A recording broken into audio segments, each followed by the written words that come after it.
मेरा बेटा शादी ही नहीं करता था। कहता था मेरे लिए कोई गूंगी लड़की ढूंढो। बड़ी मुश्किल से एक लड़की मिली जो गूंगी थी। मैं जल्दी से उसे ब्याह कर ले आई। मगर रात होते ही मेरा बेटा और बहू छत पर सोने चले जाते। कहते कि नीचे गर्मी लगती है।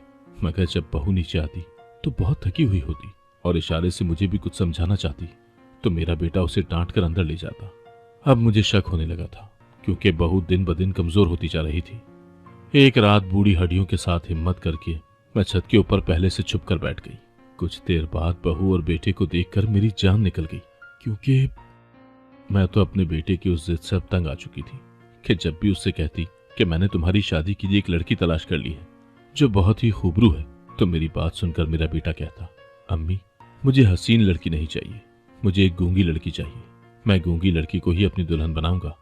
पहल तो मुझे लगा कि शायद मेरा बेटा मेरे साथ मजाक कर रहा है, इसीलिए मैंने उसकी बात पर कान नहीं धरे और लड़कियां पसंद करती रही। मैंने एक लड़की पसंद कर ली थी, मगर जब बेटे को उसकी तस्वीर दिखाई तो वो कहने लगा, अम्मी क्या ये लड़की गूंगी है? मैं उसकी बात सुनकर हंस दी थी और बोली, नहीं नहीं, माशाल्लाह से लड़की बहुत प्यारा बोलती है, उसकी आवाज तो बिल्कुल कोयल सी है। तो मेरा बेटा गुस्से से बोला, अम्मी आप मेरा और अपना वक्त जाया मत करें। मैंने जब कह दिया कि मुझे गूंगी लड़की से ही ब्याह करना है तो फिर आप मेरी बात मान क्यों नहीं लेती? अब मैं चौंक गई थी। क्या सच में मेरे बेटे की यही मर्जी थी? मैं बोली, फैजान ऐसी भी क्या बात हो गई कि तुम्हें गूंगी बीवी चाहिए? वो कहने लगा, अम्मी मैं तो शादी ही नहीं करना चाहता हूँ। मुझे इल्म है कि औरतों की जबान के आगे खंदक होता है, वो एक बार बोलना शुरू कर दें तो फिर उन्हें कोई चुप नहीं करवा सकता। मैं अपनी जिंदगी का ये सुकून बर्बाद नहीं करना चाहता। अव्वल तो मैं शादी ही नहीं करना चाहता हूँ, फिर भी आपकी खुशी के लिए रजामंद हो गया हूँ, लेकिन मुझे गूंगी बीवी ही चाहिए। मैं अजीब सी परेशानी में घिर गई थी क्योंकि मैं फैजान को बहुत अच्छे तरीके से जानती थी। वो शुरू से ही बड़ा संजीदा मिजाज से लड़का था, हर वक्त गहरी सोच में डूबे रहने वाला, अपने काम से काम रखने वाला। उसने कभी बिला वजह हंसी मजाक भी नहीं किया था, इसलिए अब मैं उससे इस बात की तवक्को नहीं कर रही थी कि वो ये सब बातें मजाक में कर रहा है। उसकी हर बात पत्थर पर लकीर होती थी। मैं बोली, फैजान बेटा अगर तुम कहोगे तो मैं तुम्हारे लिए एक कमगो लड़की तलाश कर लूंगी। वो कहने लगा, आखिर गूंगी लड़की से शादी करने में क्या हर्ज है? क्या गूंगी लड़कियां इंसान नहीं होती? मैं बोली, बेटा ऐसी बात नहीं है, लेकिन तुम जानते हो कि अगर मैंने तुम्हारे लिए गूंगी लड़की ढूंढ ली तो लोग हम दोनों का मजाक उड़ाएंगे। वो कहेंगे कि फैजान में न जाने ऐसी किस चीज की कमी थी जो मैंने तुम्हारे लिए गूंगी लड़की ढूंढ ली। वो कहने लगा, अम्मी मैंने आज तक किसी की परवाह नहीं की, मुझे लोगों की बातों से कोई सरोकार नहीं है। मैं शादी करूंगा तो गूंगी लड़की से ही करूंगा। मैंने फैजान की जिद के आगे हथियार डाल दिए थे, मगर अब असल मसला ये था कि मैं उसके लिए गूंगी लड़की कहाँ से ढूंढती। खैर मैंने इस मकसद के लिए कमर कस ली थी। मैं चाहती थी कि जल्द से जल्द मेरे घर बहू आ जाए, क्योंकि मेरा एक ही बेटा था। मैं चाहती थी कि उसका घर अपने सामने बसा जाऊं। फिर यह भी एक वजह थी कि अब मैं बहुत ज्यादा बूढ़ी हो चुकी थी, मुझसे घर के काम भी नहीं होते थे। मेरा फैजान अभी 2 बरस का ही था जब उसके अब्बू इंतकाल कर गए थे। मैं जवान भी थी और हसीन भी। मुझे लोगों ने मशवरा दिया कि मैं दूसरी शादी करके घर बसा लूं, मगर मैं फैजान की वजह से यह कदम उठाने से बाज रही थी। अपनी औलाद तो हर इंसान को प्यारी होती है, मगर मुझे फैजान से इस कदर इश्क था कि मैं उसके लिए अपनी खुशियां तक कुर्बान करने पर रजामंद हो गई थी। जब भी कोई मुझसे कहता कि तुम दूसरी शादी कर लो, तब मेरे जहन में यही ख्याल आता कि अगर मेरे दूसरे शौहर ने मेरे बेटे का ख्याल ना रखा तो, अगर उसने कभी मेरे फैजान को झड़क दिया तो मैं क्या करूंगी। बस इसी वजह से मैंने शादी नहीं की। मुझे फैजान से बहुत तवक्कुआत थी। मैंने अपने घर का माहौल बड़ा दोस्ताना सा रखा था। मैं चाहती थी कि मैं और फैजान दोस्तों की तरह रहें, एक दूसरे के साथ हर बात शेयर करें, मगर मैं ऐसा करने में नाकाम रही थी। न जाने फैजान क्यों बहुत खोया खोया सा रहता था। शुरू में तो मैं यही समझती थी कि बच्चा है, बाप की कमी को महसूस करता है, जब बड़ा होगा तो ठीक हो जाएगा, मगर ये मेरी खामख्याली ही साबित हुई थी। फैजान सुधरने के बजाय मजीद अपनी जात में खोने लगा था। अब मैंने सोचा था कि किसी ऐसी लड़की से इसकी शादी करूंगी जो बहुत हंसमुख होगी। चलो हम दोनों सास बहू का वक्त अच्छा गुजर जाएगा। मगर मेरे इस अरमान पर भी फैजान ने पानी फेर दिया था। हमेशा की तरह मैंने इस बार भी फैजान की ख्वाहिश के आगे सर झुका दिया था। मैं अब उसके लिए गूंगी लड़की ढूंढने लगी थी, मगर मुझे ये इल्म नहीं था कि गूंगी लड़की ढूंढना इस कदर मुश्किल हो जाएगा। मैंने आसपास रिश्ते कराने वाली औरतों से भी कह दिया था कि मुझे एक गूंगी लड़की का रिश्ता चाहिए, मगर परेशानी की बात तो ये थी कि कोई मेरी बात को संजीदगी से नहीं ले रहा था। मैं जिस किसी को गूंगी लड़की का कहती, वो आगे से कहने लगती, अरे छोड़ो तुम गूंगी लड़की को, ये देखो तस्वीर, ये लड़की एमए पास है। तो कोई कहती, इस लड़की से अपने बेटे की शादी कर दो, 4 भाइयों की इकलौती बहन है, बहुत ज्यादा जहेज लाएगी। मैं अब परेशान रहने लगी थी। मेरे हाथ में कुछ भी नहीं था। मैंने बड़ी मुश्किल से घर का काम निपटाया था और फिर थोड़ी देर के लिए चारपाई पर बैठ गई। इतने में मेरे दरवाजे पर एक फकीरनी आई थी। ये फकीरनी पिछले 6 सालों से हमारे मोहल्ले में भीख मांगने आया करती थी। वो मेरे घर में भी दाखिल हो जाया करती थी और मुझसे हाल अहवाल भी दरियाफ्त कर लिया करती। आज भी वो मेरे घर में दाखिल हो गई। मुझे देखकर बोली, बाजी क्या बात है, बड़ी परेशान दिखाई दे रही हो। मुझे तो पहले ही किसी ऐसे इंसान की जरूरत थी जो मेरे दुख को सुन भी लेता और समझ भी लेता। मैं बोली, क्या बताऊं, बेटी की तरफ से बहुत परेशान रहती हूँ। उसकी शादी करना चाहती हूँ कि बूढ़ी हड्डियों में अब घर के काम करने की हिम्मत नहीं रही, मगर मेरा बेटा तो जिद लगाकर बैठा है कि वो शादी करेगा तो गूंगी लड़की से ही करेगा। मुझे तो ये समझ नहीं आती कि उसके लिए गूंगी लड़की कहाँ से ढूंढूं। रिश्ते कराने वाली औरतों से कहती हूँ तो वो भी मेरी बात को संजीदगी से नहीं लेती। फकीरनी कहने लगी, बाजी एक बात कहूँ। मैं बोली, हाँ कहो। वो बोली, बाजी ये बात पता नहीं ठीक भी है या नहीं, बस आपकी परेशानी के पेश नजर कह रही हूँ। अगर मेरी बात नागवार गुजरे तो मुझे नादान समझकर माफ कर दीजिएगा। मैं बोली, क्या हो गया है, इतनी पहेलियां क्यों बुझवा रही हो, सीधी तरह से कहो क्या कहना चाहती हो। वो बोली, बाजी मेरी भी एक बेटी है जो गूंगी है और कम उम्र भी। अगर आप उसका रिश्ता लेना चाहें तो मैं खुशी खुशी आपको अपनी बेटी का हाथ दे दूंगी। मैं हाजरा की बात सुनकर गहरी सोच में डूब गई थी। मेरे चेहरे के तासुरात देखकर उसने मेरे सामने हाथ जोड़ दिए और बोली, बाजी गुस्ताखी माफ कर दीजिएगा। इतना कहकर वो मेरी बात सुने बगैर ही मेरे घर से चली गई थी। लेकिन मैं सारा दिन उस फकीरनी की बात के मुतालिक सोचती रही थी। मुझसे तो कोई फैसला नहीं हो पा रहा था, इसीलिए मैंने सोचा कि सारी बात फैजान के सामने रख दूंगी, वो जैसा कहेगा वैसे ही कर लूंगी। शाम के वक्त फैजान काम से वापस आया तो मैं बोली, फैजान तुमसे एक बात करनी थी। वो कहने लगा, बताएं अम्मी क्या कहना चाहती है। मैं बोली, तुम्हें गूंगी लड़की चाहिए, मगर इतना तो बताओ कि वो अमीर हो या गरीब, पढ़ी लिखी हो या अनपढ़। मेरी बात सुनकर फैजान के चेहरे पर मुस्कुराहट फैल गई थी। वो कहने लगा, अम्मी मुझे गूंगी लड़की चाहिए, बस मेरी यही डिमांड है। और हाँ, अगर वो गरीब घराने से हो जाए तो इससे बढ़कर मेरे लिए कोई और बात नहीं होगी। मैं बोली, फैजान वो हाजरा है ना फकीरनी जो हर जुमरात को हमारे मोहल्ले में आया करती है। मैंने आज उससे कहा था कि मैं अपने बेटे के लिए गूंगी लड़की ढूंढ रही हूँ, तो उसने मुझसे कहा कि आप मेरी बेटी का रिश्ता ले लें। मैंने उसे कोई जवाब नहीं दिया तो वो मायूस होकर वापस चली गई। दरअसल मैं ये सोचकर परेशान हो गई थी कि मैं अपने इकलौते बेटे के लिए एक फकीरनी की बेटी को कैसे ब्याह लाऊं, मगर फिर सोचा कि तुमसे मशवरा कर लूं। अगर तुम्हें एतराज नहीं तो मैं उसे अपनी बहू बना लूंगी। मेरी बात सुनकर फैजान झट से बोला, अम्मी आपको उसी वक्त हाजरा के साथ चले जाना चाहिए था और उस लड़की के हाथ पर पैसे रखाने थे। अब मुझे मजीद 8 दिन का इंतजार करना पड़ेगा। अम्मी अगली जुमरात वो जैसे ही आई आप फौरन उसके साथ चले जाना। मैं बोली, फैजान तुमने ये फैसला सोच समझ कर करना है, ये ना हो कि बाद में मुझसे गिला करते रहो कि आपने मेरे लिए कैसी लड़की पसंद कर ली है। बेटा वो एक फकीरनी की औलाद है, मुझे तो ऐसा लगता है कि उसे ज्यादा साफ सुथराई का भी इल्म नहीं होगा। फैजान कहने लगा, अम्मी आप उसे अपनी बेटी बना कर रखिएगा, वो वक्त के साथ साथ सब कुछ सीख जाएगी। मैंने सर हिला दिया था।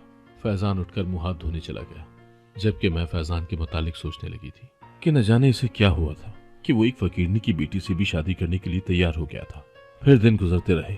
मैंने महसूस किया था कि गुजरते वक्त के साथ फैजान की बेचैनी बढ़ती चली जा रही थी। उसने मुझसे इतना कह दिया था कि जैसे ही हाजरा भीख मांगने आए आप उसे घर पर रोक लीजिएगा और मुझे फोन करके बुला लीजिएगा। वो गरीब लोग हैं, उन्होंने शादी की तो कोई तैयारी नहीं करना होगी। हम अपने साथ मौलवी साहब को ले जाएंगे और लड़की को ब्याह कर ले आएंगे। मैंने इस बात में सर हिला दिया था, मगर मुझे ये मामला अब पेचीदा लगने लगा था। पहले तो मेरा बेटा शादी के लिए राजी नहीं हो रहा था और अब उसने इतनी जल्दी मचा दी थी कि मुझे खुद समझ नहीं आ रहा था कि हो क्या रहा है। खैर यूं ही चंद दिन गुजरे और जुमेरात भी आ गई थी। मैं नाश्ता बनाकर फैजान का इंतजार करती रही। वो सुबह सवेरे ऑफिस के लिए उठ जाता था, फिर हम दोनों माँ बेटा मिलकर नाश्ता किया करते थे। मैंने काफी देर उसका इंतजार किया। जब वो ना आया तो सोचा कि क्या पता आज उसकी आंख ही न खुली हो, इसीलिए मैं फैजान के कमरे में चली गई थी। मैंने उसे 1-2 आवाजें दी तो वो उठकर बैठ गया। मैं बोली, बेटा जल्दी से उठो, तुम्हें ऑफिस के लिए देर हो रही है। फैजान कहने लगा, अम्मी मैं आज ऑफिस नहीं जाऊंगा। मैं उसकी बात सुनकर तंग रह गई थी, क्योंकि फैजान तो कभी बिला जरूरत छुट्टी ही नहीं किया करता था। मैं बोली, क्या बात है फैजान बेटा, तबीयत तो ठीक है ना? वो बोला, जी अम्मी मैं बिल्कुल ठीक हूँ, बस आज वैसे ही ऑफिस जाने को दिल नहीं कर रहा था। मैंने सर हिला दिया और कमरे से बाहर आ गई। थोड़ी देर बाद ही मेरे पीछे फैजान भी आ गया। वो कहने लगा, अम्मी हाजरा कितने बजे तक हमारे मोहल्ले में भीख मांगने आती है? कहीं ऐसा ना हो कि वो चली भी जाए और हमें कुछ खबर ही ना हो। मैं अब सारी बात समझ गई थी। मैं बोली, फैजान उसने जब आना होगा वो आ जाएगी, तुम्हें बिला वजह उसकी इतनी फिक्र करने की जरूरत नहीं है। सच कहूं तो अब मुझे फैजान पर गुस्सा आने लगा था। उसने नाश्ता किया और चुपचाप घर से निकल गया। मैं खुद को घसीट घसीट कर कामकाज करने लगी थी। यूं ही दोपहर से शाम होने को आ गई थी, मगर फैजान अभी तक घर वापस नहीं आया था। मुझे उसकी बेइंतहा फिक्र हो रही थी। मैं असर की नमाज पढ़कर अपने बेटे के लिए दुआ कर ही रही थी कि घर का दरवाजा खुल गया। फैजान की चहकती हुई आवाज मेरी समातों से टकराई थी। वो बोला, अम्मी आप कहाँ हैं? देखिए मैं अपने साथ किसको लाया हूँ। मैंने जल्दी से सलाम फेरा और मुड़कर देखा तो सामने ही फैजान के साथ हाजरा खड़ी थी। मैं बोली, फैजान तुम सुबह से कहाँ गायब थे? वो कहने लगा, अम्मी मैं तो सुबह से हाजरा के इंतजार में गली में खड़ा था। शुक्र है कि अब ये आ गई है तो मैं इसे जल्दी से घर ले आया हूँ। अम्मी आप तो फारिग ही होंगी ना? अगर मसरूफ हैं तब भी अपने सारे कामकाज छोड़ दें। आ जाए हम हाजरा के घर चलते हैं। आज का दिन भी नेक है, निकाह हो जाएगा तो अच्छा है। मैं अपने बेटे की शक्ल देखती रह गई थी। मुझे कुछ समझ ही नहीं आ रहा था कि मैं क्या करूं। फैजान आगे बढ़ा, उसने मेरा हाथ पकड़ा और तकरीबन खींचते हुए मुझे उठाने लगा था। मैंने उसे इशारा किया कि वो मेरे साथ कमरे में आ जाए। वो कमरे में आया तो मैं बोली, फैजान पहले मैं हाजरा के साथ जाकर उसकी बेटी को देख आती हूँ।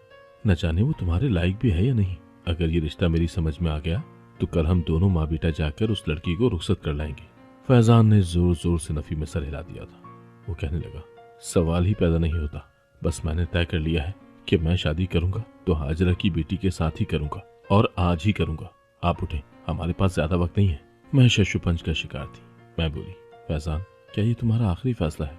उसने इस्बात में सर हिला दिया और बोला, जी अम्मी ये मेरा हतमी फैसला है और इसका जो भी नतीजा निकलेगा मैं बर्दाश्त करने को तैयार हूँ। आप टेंशन ना लें, मैं आपको किसी भी चीज के लिए मौरूद इल्जाम नहीं ठहराऊंगा।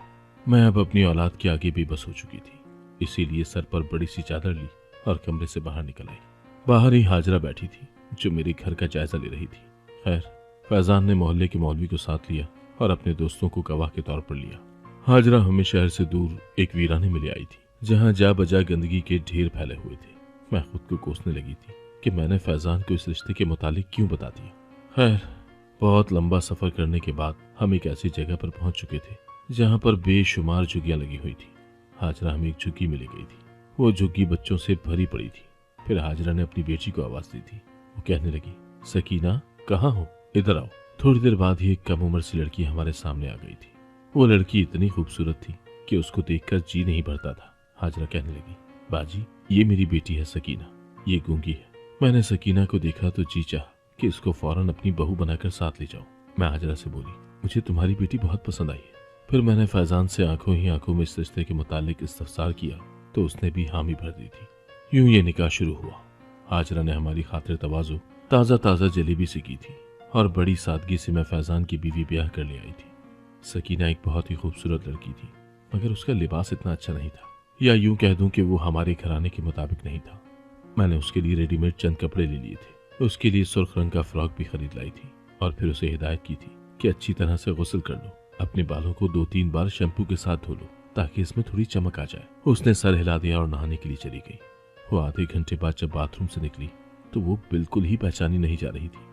वो इस कदर हसीन लग रही थी। मैं मुस्कुरा कर बोली, बेटा हमारे घर में सफाई सुथराई का बहुत ख्याल रखा जाता है। तुम्हारे शौहर को भी सफाई बहुत पसंद है, इसीलिए तुम हमेशा साफ सुथरी रहना। उसने फिर से सर हिला दिया। मैं सोचने लगी थी कि काश ये बातें करती तो मुझे कितना अच्छा महसूस होता। खैर मैं सकीना को फैजान के कमरे में छोड़ाई थी और मेरे दिमाग से मनोबोझ उतर गया था। मेरा बेटा शादी कर चुका था। ये बात मुझे अंदर ही अंदर से बहुत मुतमईन कर रही थी। अगर अब मुझे मौत भी आ जाती तब भी मुझे ज्यादा परेशानी न होती, क्योंकि अब मैं अपने फर्ज से सुबुकदोश हो चुकी थी। मैं अपने बिस्तर पर लेटी तो मेरी आंखों के सामने आज का सारा मंजर घूम गया था। न जाने फैजान ने ऐसा क्यों किया था। एक तरफ तो वो शादी करने पर अजमत ही नहीं हो रहा था और अब उसने हथेली पर सरसों जमा ली थी। मुझे इस लड़के की बिल्कुल भी समझ नहीं आती थी कि ये करना क्या चाहता है और क्या कर रहा है। खैर मैंने सर झटक दिया और सोने के लिए लेट गई। सुबह मैंने अपनी बहू और बेटे के लिए नाश्ता बनाया और उनके कमरे में दे आई थी। फैजान बहुत खुश लग रहा था, जबकि मेरी बहू बड़ी शर्माई सी थी। मैंने उसके सर पर हाथ रखा और बोली, बेटी मैं तुम्हारी माँ हूँ, तुम मुझे अपनी माँ ही समझो, मुझसे शर्माने की जरूरत नहीं है। उसने सर हिला दिया तो मैं कमरे से बाहर आ गई थी। थोड़ी देर बाद फैजान नाश्ते के बर्तन बाहर ले आया। मैं बोली, फैजान बेटा अपनी बीवी कैसी लगी तुम्हें? वो मुस्कुराकर बोला, अम्मी मुझे जैसी लड़की चाहिए थी वो बिल्कुल वैसी ही है, अभी थोड़ी सी नासमझ है, उसकी तरबियत करना आपकी जिम्मेदारी है। मैं बोली, हाँ हाँ क्यों नहीं, मैं उसे हर चीज सिखा दूंगी। फैजान की बातें सुनकर मुझे तसल्ली हो गई थी। मेरा बेटा खुश था तो समझो मुझे दुनिया में ही जन्नत मिल गई। फैजान घर से बाहर निकल गया तो सकीना मेरे पास आ गई।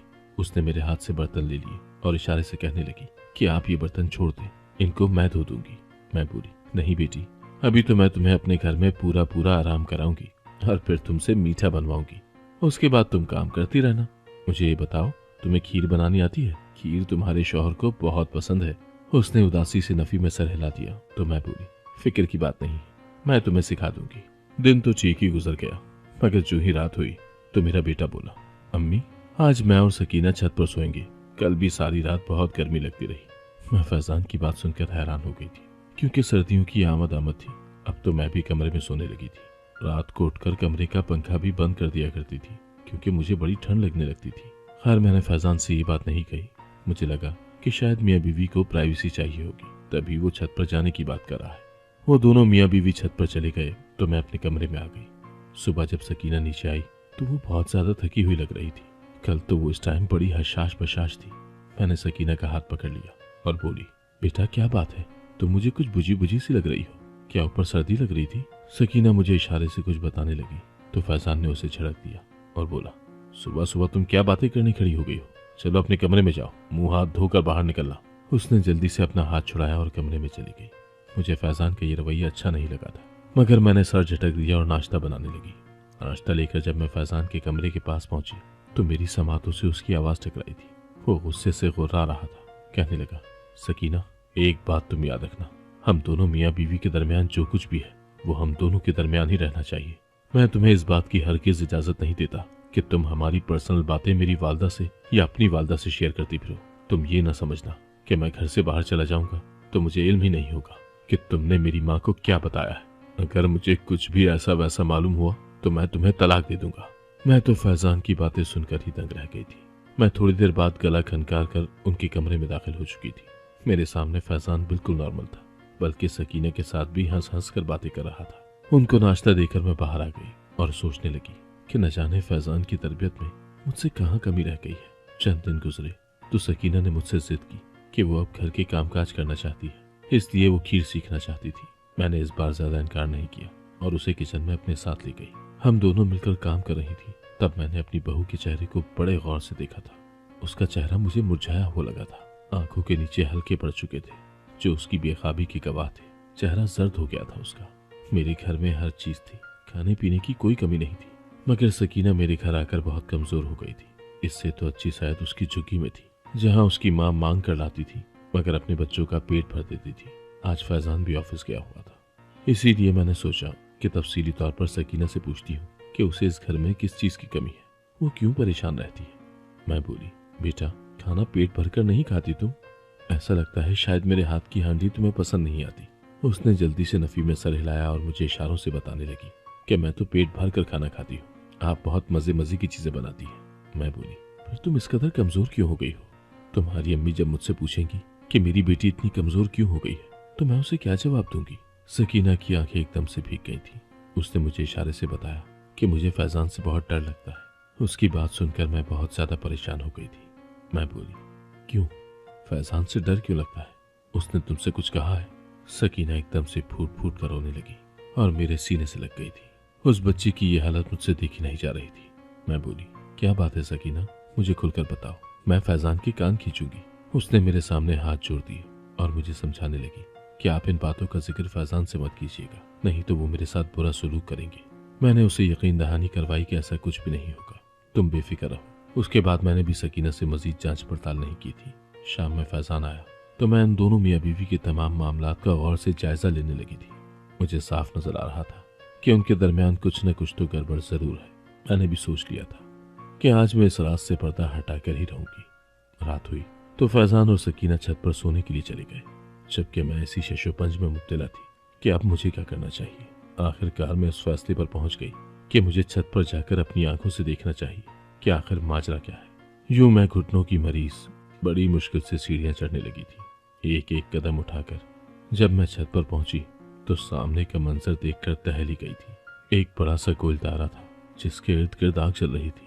उस गोल दायरे में सकीना बैठी थी जो कि बहुत ज्यादा डरी हुई थी, जबकि फैजान दायरे के बाहर खड़ा कुछ तेज तेज पढ़ रहा था। वो अजीब सी जबान थी जो मैंने पहले कभी नहीं सुनी थी। मैं मजीद आगे बढ़ी तो देखा कि सकीना को सांस लेने में भी दुश्वारी हो रही है। ऐसा लगता था जैसे वो अपनी आखिरी सांसें ले रही हो और सकीना को उस हाले से निकालने की कोशिश करने लगी थी। इतनी देर में फैजान की मुझ पर नजर पड़ी। वो एकदम से चीख पड़ा था। बोला, अम्मी पीछे हटे, सकीना के करीब जाने की कोशिश मत कीजिएगा, नहीं तो मेरी इतनी रातों की मेहनत खराब हो जाएगी। मैं बोली, फैजान सकीना मर जाएगी। फैजान कहने लगा, अम्मी अगर सकीना बच गई तो मैं मर जाऊंगा। मैंने अपनी सारी जवानी काले जादू की किताबें पढ़ने में गुजार दी। अम्मी मैं बहुत ज्यादा ताकतवर होना चाहता हूँ। मैं चाहता हूँ कि कुछ ऐसा करूँ कि सब इंसानों पर मेरा ही राज हो। अम्मी देखे, मैं कामयाबी की दहलीज तक पहुंच गया हूँ। अब मेरा काम खराब मत कीजिएगा। मैंने इसीलिए गूंगी लड़की से शादी की थी ताकि वो आपको बता ना पाए कि मैं क्या कर रहा हूँ, लेकिन न जाने आपको कैसे इल्म हो गया और आप यहाँ पर पहुंच गई। मैं हक्का बक्का सी खड़ी थी। मेरे सामने सकीना आखिरी सांसें ले रही थी। मैं खौफजदा सी आवाज में बोली, फैजान सकीना मर जाएगी। वो कहने लगा, अम्मी सकीना मर जाएगी तो आपका बेटा लाफानी हो जाएगा, लेकिन अगर आपने सकीना की जान बचाने की कोशिश की तो मैं मर जाऊंगा। वो ताकतें जो मैंने इतने अरसे में जमा कर रखी है वो मुझे अंदर ही अंदर से फना कर देंगी। मैं अब सारा किस्सा समझ चुकी थी। मुझे सकीना और फैजान में से किसी एक को चुनना था। ये वक्त बहुत कड़ा था। मैं अगर थोड़ी सी और ताखिर करती तो सकीना मर जाती। वो बेगुनाह थी, मासूम थी, उसका इस सब में कोई कसूर नहीं था। फैसला सच, हक और बातिल का था। न जाने उस वक्त मुझ में इतना हौसला कैसे आ गया कि मैंने अपनी कोख उजाड़ने का फैसला कर लिया था। मैंने एकदम से सकीना को उस दायरे से खींच कर निकाल लिया था। सकीना जमीन पर लेटी तड़प रही थी, जबकि मेरे बेटे ने अपने गले को मजबूती से थाम लिया था। कोई था जो उसका गला दबा रहा था। मैंने आयतुल कुर्सी पढ़ना शुरू की थी, मगर इससे पहले ही मेरा बेटा ढेर होकर जमीन पर गिर पड़ा था। उस एक लम्हे में मुझ पर कयामत बीत गई थी। मेरा जवान जहां बेटा, मेरा बुढ़ापे का सहारा मर चुका था। सकीना बच गई थी। मैं फूट फूट कर रोने लगी थी। मैंने सारे सबूत मौके से हटा दिए थे। मैं अपने बेटे को बेइज्जत करके इस दुनिया से रुखसत नहीं करना चाहती थी। मैंने सबको यही बताया था कि मेरा बेटा हार्ट अटैक की वजह से मरा है। लोग उसकी जवान मौत पर गमज़दा थे। मैंने अपने बेटे के इसाले सवाब के लिए कुरान खानी करवाई। मेरी बहू सकीना फैजान की इद्दत में बैठी है और दिन रात उसकी मगफिरत के लिए दुआ करती है। मैंने सकीना को इजाजत दे रखी है कि जैसे ही तुम्हें मुनासिब रिश्ता मिल जाए तुम दूसरी शादी कर लेना, मगर फिलहाल वो मेरे साथ रहना चाहती है। मैं हर लम्हा यही सोचकर गमज़दा होती रहती हूँ कि न जाने मेरे बेटे को खुदा के हुजूर माफ़ी मिलेगी भी या नहीं। मैंने आज आप सबके साथ अपना गम बांट लिया है।